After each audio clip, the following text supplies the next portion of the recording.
जब भगवान शिव को सारी जिम्मेदारियां मिल गई और जिम्मेदारियां मिलने के बाद उन्होंने देखा कि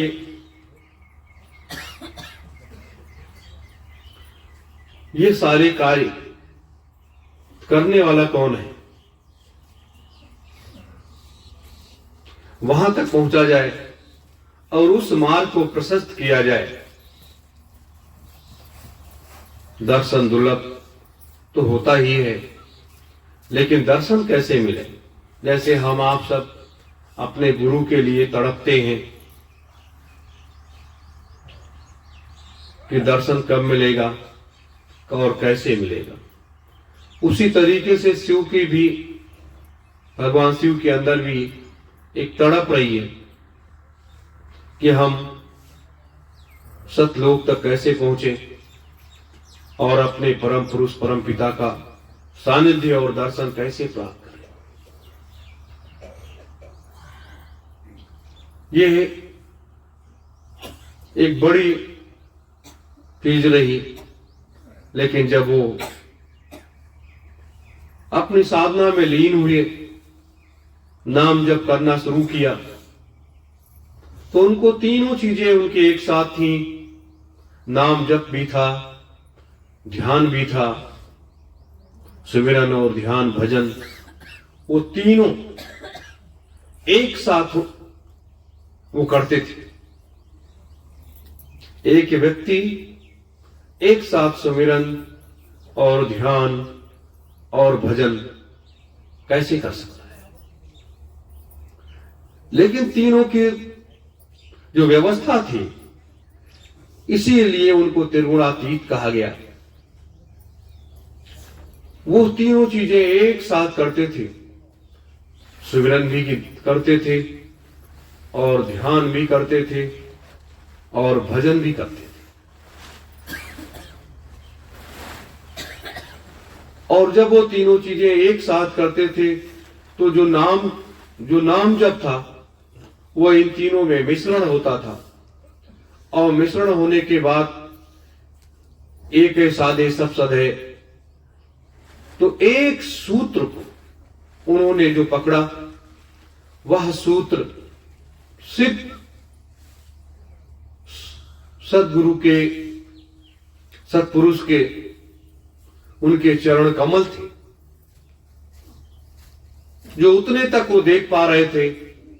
उनके चरण कमल को ही वो देख पा रहे थे और देखते देखते कहां से कहां पहुंच गए। तो ये एक ऐसी पराविद्या है जो बहुत सी चीजें हमारे सनातन से विलुप्त होती चली गई।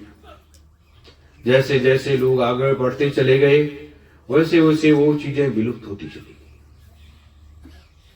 लेकिन आज उन्हीं चीजों की आवश्यकता इस धरातल पर, इस मृतलोक में इसलिए पड़ती है, जैसे हम भगवान विष्णु को याद करते हैं, राम और कृष्ण को याद करते हैं। राम कृष्ण इस मृतलोक में आए, उन्होंने अपने समय से अपने काम को किया और आज वो एक अपने पूर्वज हैं और काम करके चले गए। और जब वो चले गए तो उनकी पूजा होने लगी कि इन्होंने ये काम किया है इस मृतलोक में और ये हमारे आराध्य हैं, ये हमारे भगवान हैं। उसी तरह से इस मृतलोक में जिसने भी कदम बढ़ाया, मजबूती के साथ सत्य का मार्ग पकड़ा और सत्य के लिए संघर्ष किया, झूठ के लिए नहीं, सत्य के लिए जिसने संघर्ष किया, उसके जीवन में तमाम उतार चढ़ाव आए और उतार चढ़ाव तमाम आने के बाद वो उस रास्ते पर चल पड़े और उस सफलता को हासिल कर लिया। मैंने अगले कार्यक्रम में भी बताया था कि बहुत से लोग ये कहते हैं कि भगवान शिव गांजा भी पीते थे, भांग भी खाते थे, आज हम लोग जब उनके ऊपर जल चढ़ाते हैं, उनके लिंग थाप पर जल चढ़ाते हैं शिव मंदिरों में जाकर के, तो वो सारी चीजें अर्पण करते हैं। धतूरा भी चढ़ाते हैं, गांजा भी चढ़ाते हैं, जल भी चढ़ाते हैं, अक्षत भी। यानी कोई ऐसी चीज उस तरीके से नहीं है कि जो हम उस पे चढ़ाते ना हो। क्यों? ये पूजा पद्धति एक अलग व्यवस्था है। अपने सनातन में इसको इसलिए बनाया गया था, लेकिन ये तमाम चीजें चढ़ाने की प्रथा नहीं थी। ये अभी ज्यादा 400 साल हुआ जो ये सारी चीजें चढ़ने लगी। लोगों को एक कर्मकांड की धारा के साथ इसको जोड़ दिया गया, और इसको जोड़ने के बाद और उसी आधार को लेते हुए अपने वर्तमान में महावीर स्वामी जब हुए तो उन्होंने जैन धर्म को बनाया। और जब जैन धर्म को बनाया तो उन्होंने कहा कि हम साक्षात पूजा जो है इसकी करवाएंगे। तो वो साक्षात पूजा होने लगी। बस फर्क क्या था, भगवान शिव को लेकर के इस तरीके से लोगों ने जो कहा, भगवान शिव जो है समुद्र मंथन के बाद जो हलाल विष पिया था, उसका एक आधार लोगों ने बना लिया, लेकिन उस विष को अपने अंदर नहीं जाने दिया, अपने अंदर नहीं जाने दिया। वो अपने गले पर, अपने कंठ पर ही रोक करके उसकी तपिश को, उसकी गर्मी को उन्होंने बर्दाश्त किया और धीरे धीरे करके उसको समाप्त कर दिया। अपने गले से ही उस विष को धीरे धीरे करके समाप्त कर दिया। मेरे प्रेमी जनों, आज ये संसार ये कड़वा सच है, और इस कड़वा सच का एक हलाल विष, एक हलाल विष जो है हमारी सरकारें परोसती, उसका व्यापार करती। शराब जो है ये एक हलाल विष है, इसको परोसती हैं, इसका व्यापार करती है, और आम जनमानस उसको खुशी खुशी उसको पीता है। तो ये चीजें हमें नशे से बहुत दूर होना चाहिए। ये जीवन नशा के लिए नहीं है। उद्योगपति अपना खजाना नशे का व्यापार करके भरता है, सरकारें अपना खजाना भरती हैं, और हम आप क्या भरते हैं? हम आप अपने इस शरीर का नुकसान करते हैं। इस शरीर का, परमात्मा ने इतना सुंदर शरीर दिया है और उस शरीर का हम लोग नुकसान करते हैं। तो हमारे आप सबके अंदर, जिसके अंदर भी ये गंदे व्यसन हो, इसको आप लोग संकल्प के साथ धीरे धीरे करके छोड़ने का प्रयास करें कि ये आपकी साधना में बाधक है, आपकी भक्ति में बाधक है, कि आप जिस तरीके से इस मृतलोक में आए थे उसी तरीके से रह करके और उससे ज्यादा स्वच्छ साफ सुथरा रह करके, और जब भी कभी जाना पड़े तो साफ सुथरा हो करके ही हम लोग अपने लोक तक जाएं, कि वहां भी आपको हाजिरी लगानी है। मेरे प्रेमी जनों,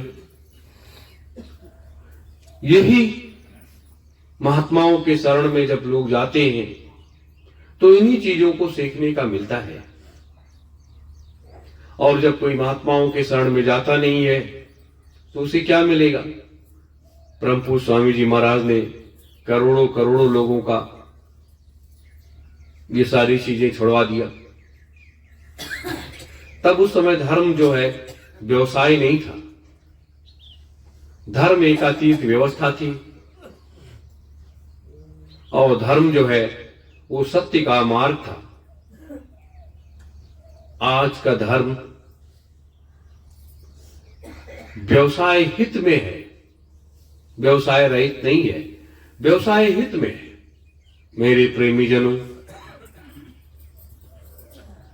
इसलिए हम आप यहां बैठे हुए हैं इस सतयुग तीर्थ की पावन धरा पर, और सतयुग तीर्थ की पावन धरा पर जब बैठे हुए हैं और सिर्फ साधना के लिए, नाम जप के लिए, नाम जप करते रहो, आगे बढ़ते रहो, नाम जप करते रहो, आगे बढ़ते रहो। नाम की महिमा अनंत होती है, इसलिए अनंत होती है जैसे स्वामी जी महाराज ने 5 नाम जगाया और जगाने के बाद उस नाम को हम आप सबको दिया, हम आप सब उसको करना शुरू किए। गुरु का दिया हुआ वो अमृत रूपी वो प्रसाद है जो कभी भी समाप्त नहीं हो सकता, और उसको पैसे से खरीदा भी नहीं जा सकता। पैसे से कहीं मिलने वाली चीज है ही नहीं। वो तो गुरु ही दे सकता है। और ये 5 नाम जो मैंने आप लोगों को बताया, ये इसलिए कि ये भगवान शिव ने सतलोक तक पहुंचने के लिए इस नाम को आज भी वो जप किया करते हैं। ये नहीं कि उन्होंने बंद कर दिया, कि शक्ति का आधार उस मूलाधार में छुपा हुआ है, और शक्ति संपन्न व्यक्ति ही समस्त लोगों का कल्याण भी कर सकता है और विनाश भी कर सकता है। वैसे आज हम आप सब बैठे हैं अपने गुरु का, अपने अपने गुरु का जो भी दिया हुआ जिसके पास है वही तो है। अंतर में आपके पास कितनी शक्ति है वो आपके पहचान से, वो आपके पकड़ से बाहर है। कि आप स्वयं अपने को नहीं जानते तो आपके अंदर कौन सी शक्ति विद्यमान है, तो कैसे जान पाओगे कि मेरे अंदर ये शक्ति विद्यमान है। और जब इस चीज को जान जाओगे कि मेरे अंदर ये शक्ति विद्यमान है और हम ये कार्य करने में सफल हैं, तब सच्चे अर्थों में वहां आपकी पहचान हो जाती है और वहां से आप उस मार्ग पर चल पड़ते हैं जिस मार्ग पर चलने की आपको आवश्यकता है। वैसे मेरे प्रेमी जनों, यह सत्य और संघर्ष का मार्ग है। स्वयं से संघर्ष करना पड़ता है। हम आप सब लोग स्वयं से संघर्ष करते हैं। ये मन तेजी के साथ भागता है, और जब तेजी के साथ भागता है तो उसको पकड़ने का हर संभव प्रयास करते हैं। इसलिए पकड़ने का प्रयास करते हैं कि मन हमारा भागने ना पाए, तब भी वो भागता रहता है। उसको बार बार पकड़ करके लाते हैं और उसके बाद भी वो भागता है। लेकिन ये क्रम जब पकड़ने का आप जारी रखेंगे तो एक दिन वो मन जरूर रुक जाएगा, और जब रुक जाएगा तो आपकी साधना सफल हो जाएगी। मेरे प्रेमी जनों,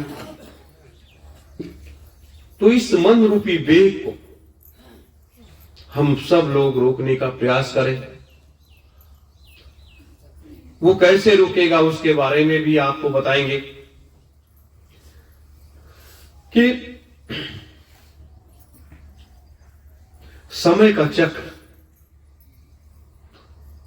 और समय की गति और समय का आधार और समय की शक्ति, यह ऐसी चीजें हैं कि जब आप समय काल की गणना करने लगोगे और इस मूल के बीच में खड़े हो जाओगे अपने को स्थापित कर लोगे, उस समय तत्व का ज्ञान करके और आप अपने काम पर लग जाओगे। जब तक समय का ज्ञान नहीं होता है तब तक आपके लिए परेशानियां हैं।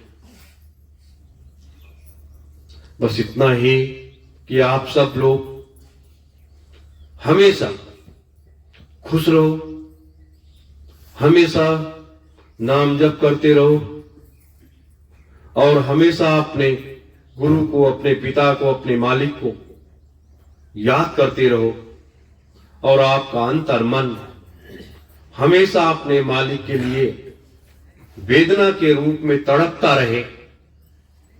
जैसे मीरा कृष्ण के वियोग में तड़पती रहती थी, उसी तरीके से हम आप सबको अपने गुरु के प्रति इस तरह से आत्मसमर्पित होना चाहिए। संसार में क्या हो रहा है, क्या नहीं हो रहा है, वो अलग विषय है, लेकिन संसार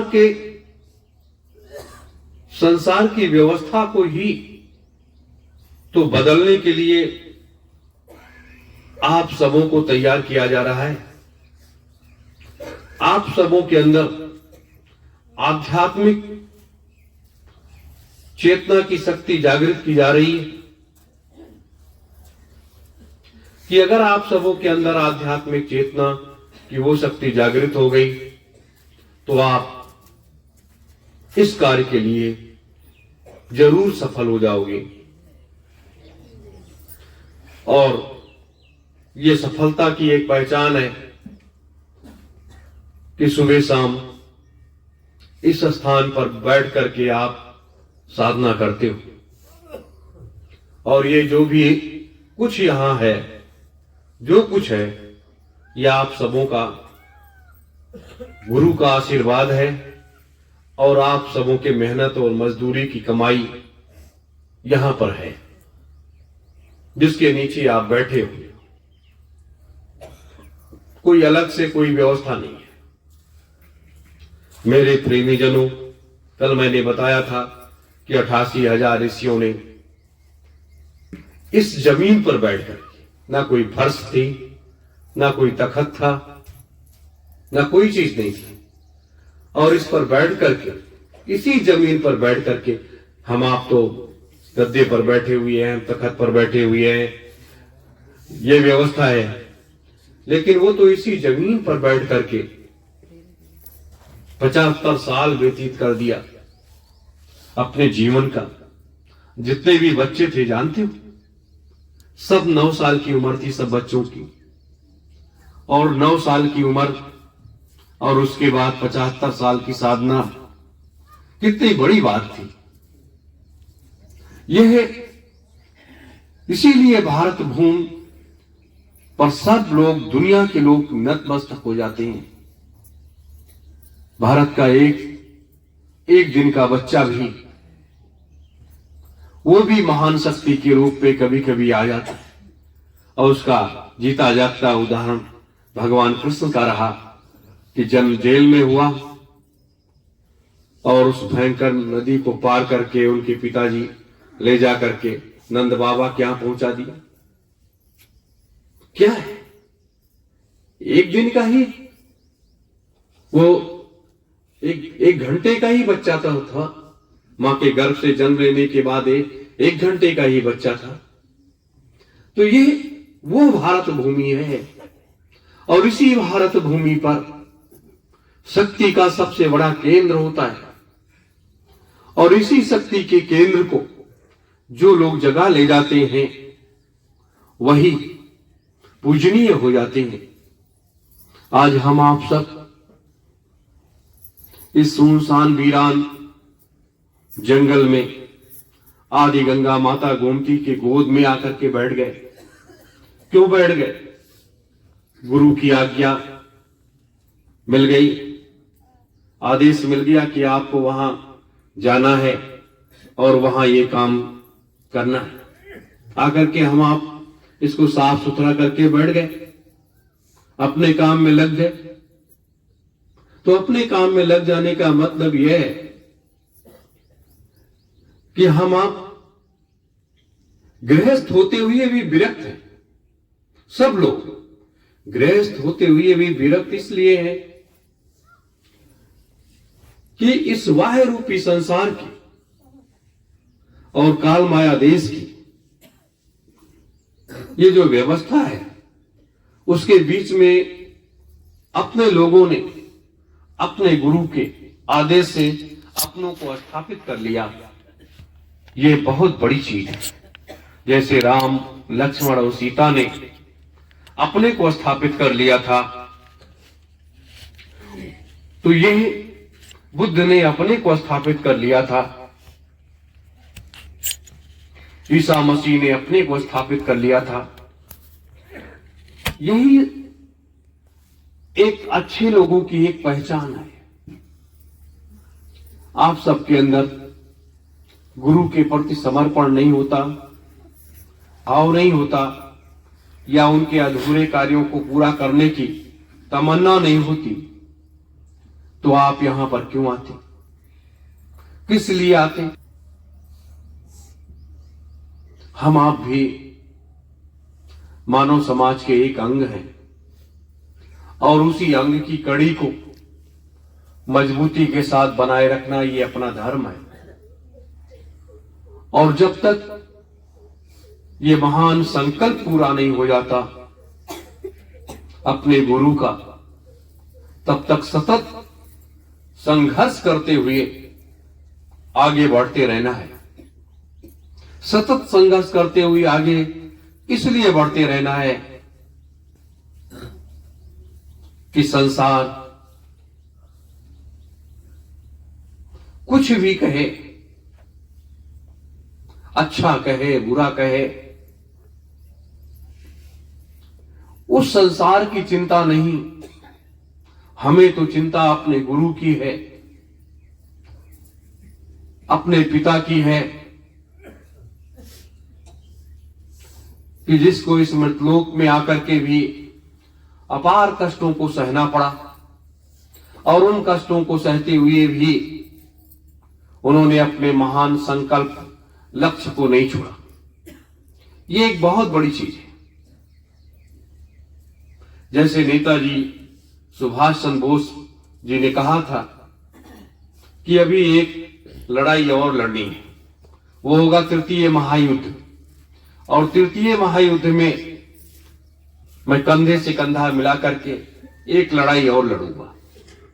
तो संकल्प तो छोड़ा नहीं उन्होंने, अपने संकल्प पर डटे हुए। सोचिए, ये होते हैं, ये सच्चे सद्गुरु होते हैं, ये सच्चे महात्मा होते हैं, ये सच्चे राष्ट्रभक्त होते हैं, जो अपने संकल्पों से समझौता नहीं करते, अपने संकल्पों को पूरा करने के लिए सतत संघर्ष करते रहते हैं। और जब तक उनका कार्य पूरा नहीं हो जाता, तब तक इस शरीर में बैठी हुई जीवात्मा को बाहर नहीं निकलने देते हैं कि सारा कार्य पूर्ण करने के बाद तभी जाने की तैयारी करेंगे। उसके अपने तपोबल से या अपनी साधना से या अपनी भक्ति से उस जीवात्मा को अपने इस हाड़ मांस के शरीर में स्थापित करके रखते हैं। तो ये है महात्मा, और इन महात्माओं के साथ में हम आप जैसे लोग हैं। तो हम आप तो उनके चरणों के धूल के एक कण के बराबर नहीं है, लेकिन जिसका पिता इतना महान हो, उसके बच्चे और बच्चियां भी कुछ न तो कुछ उसका अंश पिता का बच्चे बच्चियों में होता ही है। ये जरूर हमें आपको ध्यान रखना है। आज लोग कहां जा रहे हैं, संसार कहां जा रहा है, लेकिन हम आप सबों ने अपने पिता के सफेदी पर कभी भी कालिक नहीं लगने दिया, क्योंकि पिता का पवित्र शरीर, पवित्र वस्त्र उसका ध्यान अगर रखेंगे और उनके एक एक शब्दों का ध्यान रखेंगे तो कभी भी आप गलत रास्ते पर नहीं जा सकते, आपका कोई भी गलत कदम नहीं उठ सकता है। इसलिए हम आप सब मालिक की असीम कृपा से, उनकी दया से आज जिस रास्ते पर चल पड़े हैं और जिस रास्ते की सीढ़ी बनाना शुरू किया है, ये सीढ़ी बहुत जल्दी बन करके तैयार हो जाएगी और जब बन करके तैयार हो जाएगी तो उस पर हम आप सब लोग ही नहीं, पूरा संसार चलने की व्यवस्था करेगा। यही वो मार्ग है, यही वो रास्ता है जिस पर हम आप सब चलते हुए आगे बढ़ते रहें। यही मालिक से प्रार्थना है कि हम आप सबका इसी तरीके से संभाल करते रहें कि हमारे आप सबों के अंदर किसी प्रकार की कोई कमी, कोई त्रुटि ना आने पाए, कोई बुराई ना आने पाए, कोई गलत रास्ते पर हम ना चल पड़े। मालिक हम आप सबों की संभाल करते रहें और हम आप सब उनके बताए हुए उस रास्ते पर चलते हुए आगे बढ़ते रहें और इन महान संकल्पों के महान लक्ष्य को पूरा कर सकें। बस इन्हीं शब्दों के साथ आप सभी धर्म प्रेमी गुरु भाई बहनों को सादर सत्योम जय गुरु।